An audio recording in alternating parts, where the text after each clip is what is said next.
3 நாள்ல 25% ப்ராஃபிட் தந்தா சூப்பரா இருக்கும்ல. அந்த மாரி ஒரு ஐபிஓ வந்திருக்கு.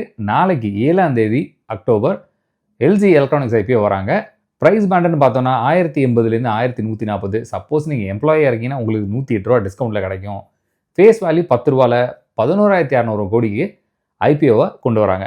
இது ஒரு ஆஃபர் ஃபார் சேல் ஃப்ரெஷ்ஷான ஐபிஓ கிடையாது. இவங்க இந்தியன் மார்க்கெட்ல கடந்த 28 வருஷமா இருக்காங்க. TV, washing machine, inverter AC, ஃப்ரிட்ஜ்னு சொல்லி இவங்களோட ப்ராடக்ட்ஸ் இந்தியன் மார்க்கெட்ல ஒரு பெரிய பங்கு வகிக்குது. இது நம்மளுக்கு ஒரு பெரிய பாசிட்டிவான ஃபேக்டர். இப்பவே ஜிஎம்பி 25% எக்ஸஸா போயிட்டு இருக்கு. அதாவது லிஸ்டிங் கெயின்ஸ் மினிமமாவே 25% இருக்கிற சான்சஸ் அதிகமா இருக்கு.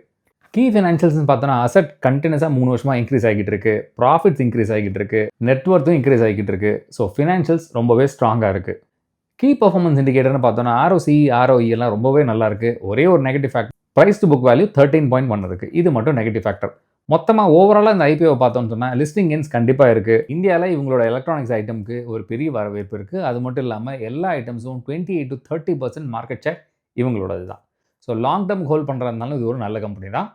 இதுல ஒரே ஒரு ரிஸ்க் ஃபேக்டர் என்னன்றதை நான் டீட்டெயிலா டிஸ்கிரிப்ஷன்ல கொடுத்துருக்கேன். செக் பண்ணி பாருங்க. ஏன்னா இது ஒரு offer for sale. South Korean promoters வந்து இந்த ஆஃபர் ஃபார் சேலை ஓப்பன் பண்ணியிருக்காங்க. இது ஒன்று தான் நெகட்டிவ் ஃபேக்டரா நான் பார்க்குறேன். நான் பர்சனலாக இதுக்கு அப்ளை பண்ண போகிறேன். என்னோட அனாலிசிஸ் படி நீங்கள் உங்கள் அனாலிசிஸ் பண்ணிவிட்டு அப்ளை பண்ணணுமா வேணாமான்னு யோசிங்க. அடுத்த வீடியோவில் சந்திக்கலாம். நன்றி, வணக்கம்.